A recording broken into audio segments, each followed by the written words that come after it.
Well, the fact is, let's see, how am I going to start this video? Just bear with me, folks. But, I was watching a thing on CNN about a family who is being affected by the oil spill on the Gulf Coast right now, and how that their business is in danger of being shut down because of it.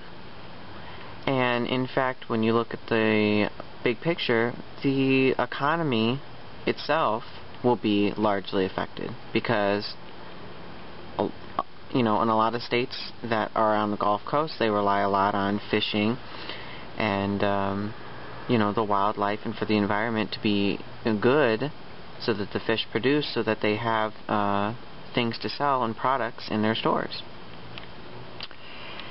And as I watch these people and they talk about how their livelihoods would be destroyed and all these other things, I couldn't help think, I mean, I feel bad for these people, I truly do.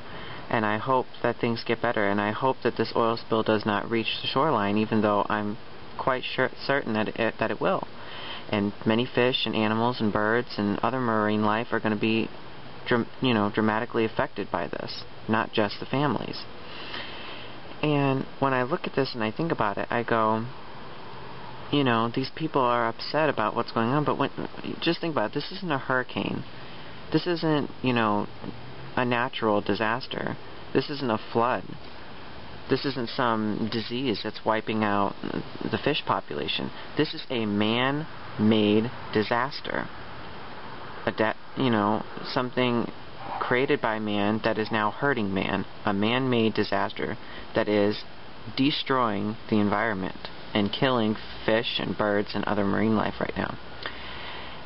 And, you know, I just think it's funny that we as human beings, when it comes to us thinking about the environment and animals and things, and when things happen to the environment that is not caused necessarily by us, but that the animal life is affected, and the fact that so many animals are going extinct every day, and all the other disasters that take place, I think it's just so funny how we show it so little. You know, we don't really pay attention to it as much. But as soon as we do something that is directly affecting human beings, suddenly everybody cares. Oh, because now the economy is going to be affected, you know, and it doesn't have to necessarily, you know, they talk about the marine life, but that when you look at the news, that's not even what a lot of the news stations are focused on. They're focused on the human beings and how their lives were going to be messed up. That's all they're focused on. And how, the economy is going to be messed up and people aren't going to be able to make money. And yes, those things are a terrible, sad thing. But you know what? The destruction to the environment and the effect on the economy and the effect on these people's lives was all a 100% completely avoidable thing. Yeah, that's what I said. 100% completely avoidable. You say, how so? Well, if human beings were not out in the waters drilling for unrenewable resources, draining the earth of this environmental disaster waiting to happen, then the people who lost their lives on that tank, on the oil rig that blew up, would not have died. The oil would not be spilling out to the Gulf Coast right now. The animals would not be dying, and people's lives would not be affected. Right now, we wouldn't be talking about that thing if those oil rigs did not exist. And you say, Tom, oh, but we need those, we can't, you know, and a lot of people sit there and leave comments, you know, we can't dramatically change the way we do things all in a couple of days. And you know what, I'm not stupid, I know that. I know that it'll take time to change things, but the thing is, our world and the environments and the creatures that live on it are dying faster than we're trying to fix it. They are disappearing faster than our efforts to save them. And I sit and I watch these documentaries done about one person in a wilderness, in countries full of so many other people. One person in all of those people is doing something, and everybody else is just going on like everything doesn't matter. Like the only thing that matters is their lives and what's going on, and you know. And I have seen comments left on other videos about people getting angry. Oh, this universal responsibility. The things I don't do don't affect people. And the people who say that, well, you people are blind. And I'll tell the rest of you that these people are blind. Because people who do not think that what they do on a daily basis makes them responsible for what goes all around in the world is... they don't know what they're talking about, because they do. If you go out and you buy gasoline, you're supporting companies like BP that are now having to clean up their mess from an oil rig that exploded, possibly due because of human negligence, because most things are. And now people and the animals and the fish and the Gulf Coast are all feeling the effects of what possibly, one person neglected to do, because somebody didn't check something, or what something wasn't kept up to date. So what you do affects everybody. Whether you care affects everybody.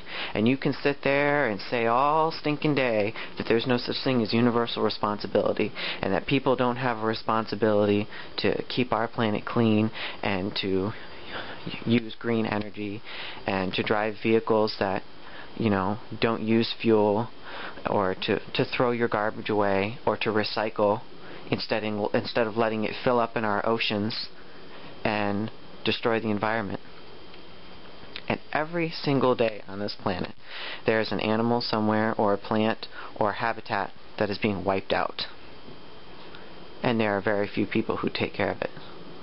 Now when we sit here and we look at this, it's not people against people in all of this. It's those who are filled with mercy against those who are merciless.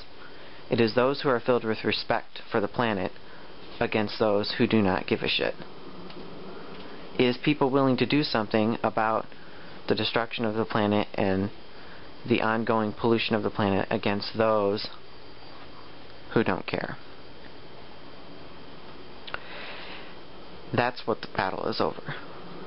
And we have so many people who say, well, we don't want to change how we do things, and we don't want to fix that, and we just want to keep doing things the way we are. Well, guess what? If we keep doing things the way they are, they're going to change on their own without us. And so I'm sitting here thinking, well, instead of waiting for the oil to run out, instead of waiting for the planet to become overly populated, instead of waiting for our oceans to be nothing but garbage, why not do something now? Why are we not making the effort now? Why is it that, as the human race, we wait until the very last moment, until we are in dire need, until something dramatically needs to be done, until barely any life is left before we sit back and decide, you know what? We need to fix this, and we need to do something about it. That's what disturbs me about humanity, is the fact that we wait until the very last moment to actually care. And then, if the event doesn't even take up enough of our time, and if it doesn't go long enough, then after it's happened and after it's gone, then people go back right to what they were doing before, because people don't care.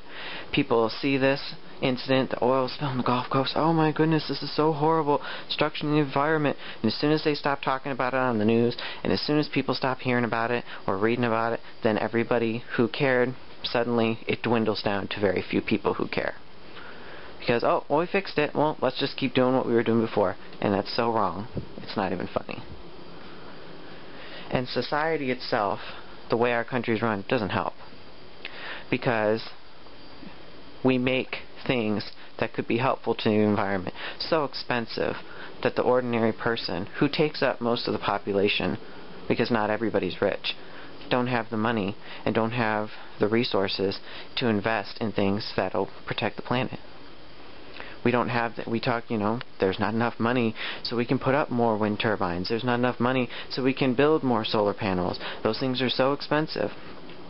And yet, we sit here and we do our very best to spend as much money as we possibly can on resources that are going to run out and that we're not going to have anymore. But why is that? Because when things fluctuate, when we have when you look at fuel, when something's going on and fuel is being held back from us, it suddenly becomes so expensive. And once it's easier to get, then it becomes less expensive. And the money fluctuates up and down and up and down and up and down. Well, with solar power and wind power, we'll always have those. And with other green power, they're renewable resources. So the price isn't going to be able to fluctuate up and down. And I think a lot of people take that in mind when they decide whether they're going to support green energy or not. Because people like to be in control. And when you take that control away, like the control over people because of fuel, then you can't decide how much money you're going to make and how much you're not. Because then everybody will have the equal opportunity of equal energy without being able to run out of it. So this is my take on the oil spill and how I see everything. And human beings need to stand up. We need to take the time to understand. And we all need to learn that what happens to this planet and the creatures on it and the things that we do on a daily basis, they are part of a chain reaction that affects everybody and everything on this planet. We are all responsible. And anybody who thinks they're not is blind to this fact. Peace, everybody.